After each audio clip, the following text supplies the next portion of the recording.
Engineer Leonardo Boboy Bilasa, a licensed mechanical engineer, married to Helen Latisa Bilasa, a registered chemist with 2 kids, named Ellen Grace Latisa Bilasa, studying at University of Santo Tomas, taking up medicine, and Carl Daniel Latisa Bilasa, currently a 4th-year student of De La Salle University, Top Avenue, Manila.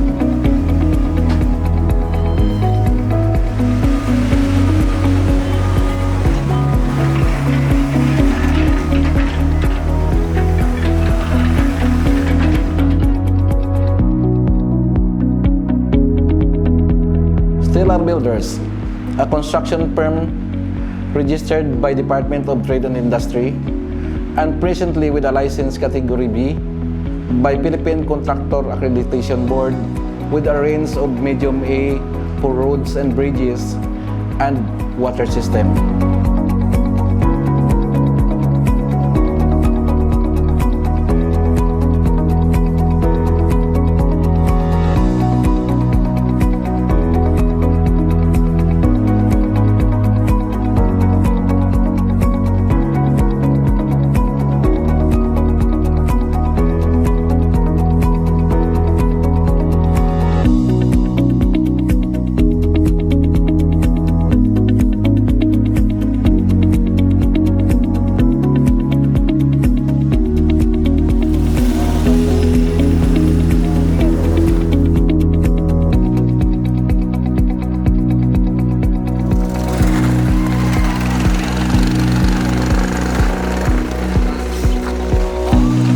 Implemented road projects in the entire province of Iloilo under the supervision of Iloilo Provincial Engineering Office and DPWH 2nd Engineering Office.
We have also done water galleries, water system and pipe laying under Metro Iloilo Water District and Metro Pacific Investment Corporation and some other water district in the province of Iloilo.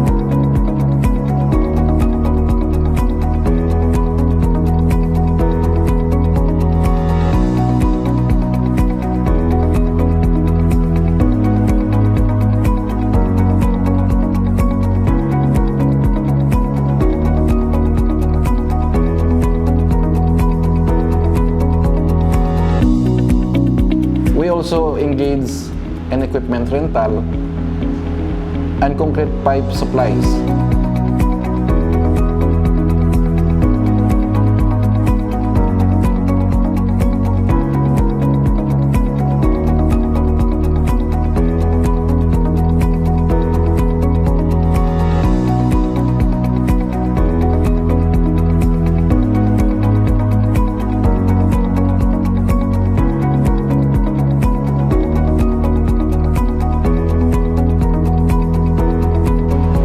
that the construction here in the province of Iloilo is fast growing, I decided to start up of a new batching plant and a crusher.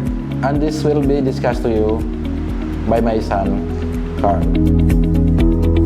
Hi, my name is Carl Daniel Latiza Belasa, currently taking BS Civil Engineering, major in Construction Technology and Management in De La Salle University, Manila.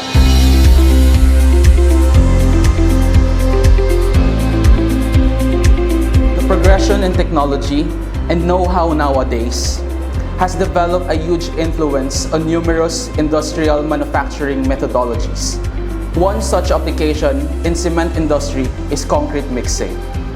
The conventional methodology used for the past years for the concrete mixing, where workers used to carry the aggregate and mix manually. But sometimes the mixing proportions or ready-mix quality may be substandard, and also it takes time to mix by hand. So now we will discuss how our fully automatic batching plant works.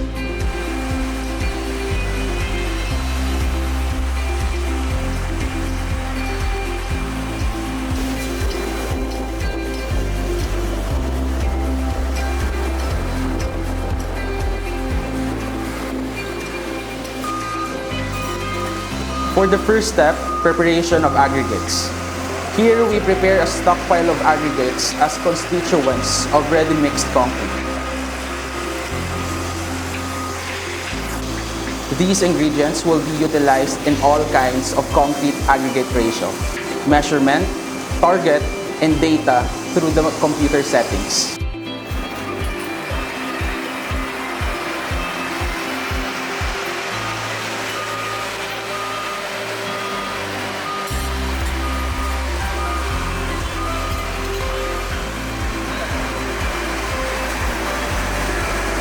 For the second step, the backhoe will then transfer the aggregates to the weighing aggregate bucket, or technically termed as the aggregate weighing system. The aggregate bucket has two parts. One separation bucket for coarse aggregates and another for fine aggregates. These separation buckets are termed as the hopper 1 and 2 for coarse aggregates, hopper 3 and 4 for the fine aggregates.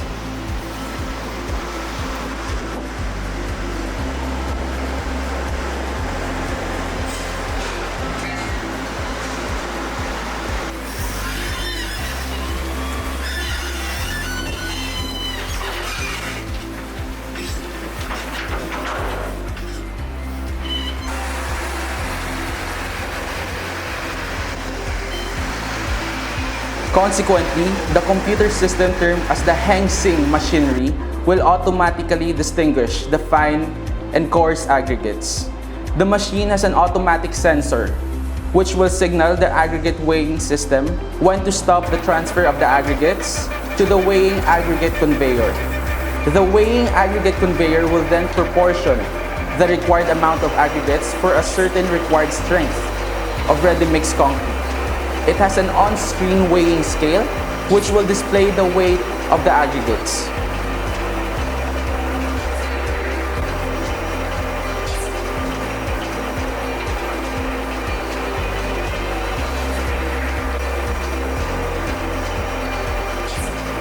For the third step, the weighing aggregate conveyor located right below the aggregate system will then navigate the proportioned aggregate to the bucket conveyor, which will be used for the concrete mixing.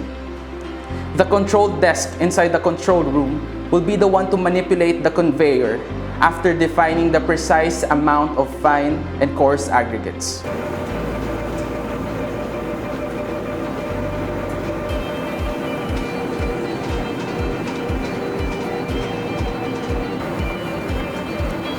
For the fourth step, these aggregates will be poured down by the slanting bucket conveyor to the ready-mix concrete mixer, termed as the ready-mix concrete combining bucket of the plant. The total volume of the bucket is half cubic meter. The combining bucket has two paddles inside to initiate the mixing of the fine and coarse aggregates. These paddles will continuously steer the aggregates inside the mixing bucket up until the cement and water will be completely poured down to the combining bucket. Fifth step, the water mixing system will extract water from the main water resource of the batching plant known as the water tank. The water mixing system includes water and admixtures connected to the water weighing system situated near the ready-mix concrete combining bucket. The water and admixture blend from the water mixing system is conveyed through a pump run by an air compressor to the water weighing system. Second to the last step is the sixth step in the water weighing system. The water will be weighed in proportion grounded from the required strength of the ready-mix concrete. The water that will be added to the ready-mix concrete will be poured together with the cement. The cement is stored in two cement tanks designated as Cement Tank 1 and Cement Tank 2. A vacuum connecting the cement tank and cement weighing system will then navigate a specific amount of cement which will be transferred to the cement weighing system situated near the water weighing system right above the ready-mix concrete combining bucket.